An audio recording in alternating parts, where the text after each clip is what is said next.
So I think we can all agree that Arsenal fans are universally loved and respected. No. You what? I mean, you Arsenal fans, you're unbearable. And your fanbase are delusional. Arsenal fans are the worst fan base in the world. Arsenal fans are just so annoying, yeah. I think they've become so entitled. So I think we can all agree that Arsenal fans are universally despised. But there is one Arsenal fan who is attracting more disdain than any other. Somebody who really gets under the skin of people across the UK. No, not Don Robbie, but Keir Starmer, who, depending when you're watching this video, either is or was the Prime Minister of the UK. We're having one of those democratic moments where the ruling party kicks out the leader of the country and decides who the next PM is instead of the electorate. It's becoming something of a tradition here. And in recent years, Keir Starmer's time in Downing Street has mirrored his beloved Arsenal, mainly achieving a big lead in Parliament, only to throw it all away and self-implode. His approach to politics also reflects Arteta's Arsenal, with a combination of controlled messaging and being a little bit risk-averse. And for much of this season, it felt like a contest in who would collapse first, Arsenal or Keir Starmer. But while the Gunners seem to have shaken off their bottlers tag, things aren't going quite so well for Keir. Whereas Arsenal have recently excelled in local derbies, Labour got absolutely hammered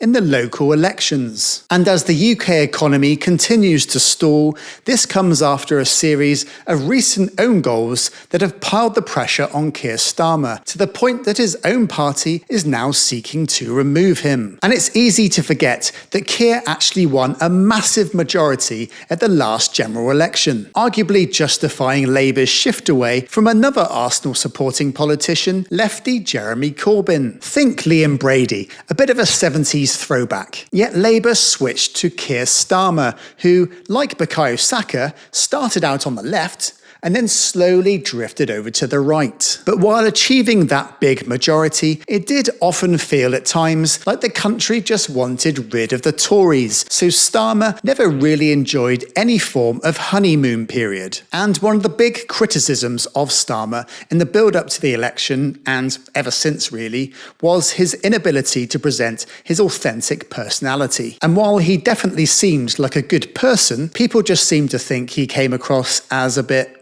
well, dull. But since becoming Prime Minister, that indifference seems to have become actual hatred. Keir Starmer is the most hated Prime Minister in my lifetime. I hate Keir Starmer. I actually really hate the guy. I now believe he is dangerous. He is a dangerous Prime Minister. Not only unpopular in the country, nobody likes him, nobody likes what he's done, even in his own party, they hate it. Which is how we've arrived at Keir Starmer ruining the country and being evil. It's actually genuinely fascinating how someone who apparently lacks charisma, or ideas for that matter, can actually inspire such anger. Sorry to harp on about social media, but we also live in a time where a perfectly adequate, I mean, not out the park amazing, and not that charismatic, but kind of adequate man who, like, in the 70s would be Jim Callahan or whatever, and no one would be hating him. They might not be thinking he was great, but no one would think he was the worst thing that ever happened to politics. It's a bit like what's happening in football,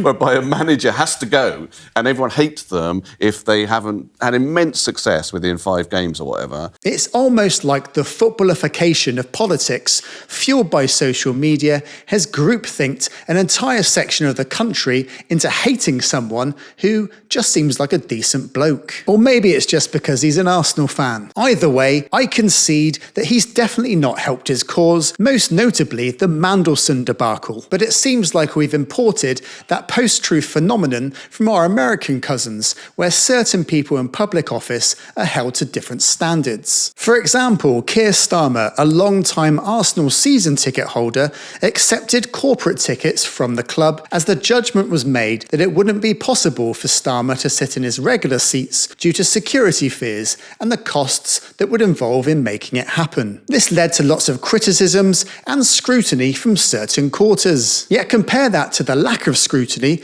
into Nigel Farage accepting £5 million from a crypto billionaire. On those Arsenal tickets, Starmer defended himself. Frankly, I'd rather be in the stands, but I'm not going to ask the taxpayer to indulge me to be in the stands when I could go and sit somewhere else. That's for me a common sense situation. But come on, Keir, only Nigel Farage and right-wing grifters are allowed common sense ideas. You should know that by now. So Keir Starmer's days suddenly look well and truly numbered, as Labour appear determined to follow the Conservatives' playbook of total self-destruction, as Britain now seems to change Prime Minister more often than Chelsea change managers. And depressingly, leaving an open goal for Nigel Farage to swoop in with his revamped National Front policies for the internet age, which, for some reason, many people in the country are frothing at the mouth for. And as for Keir Starmer, unlike Arsenal, there's no VAR to save the day. So I say sod it,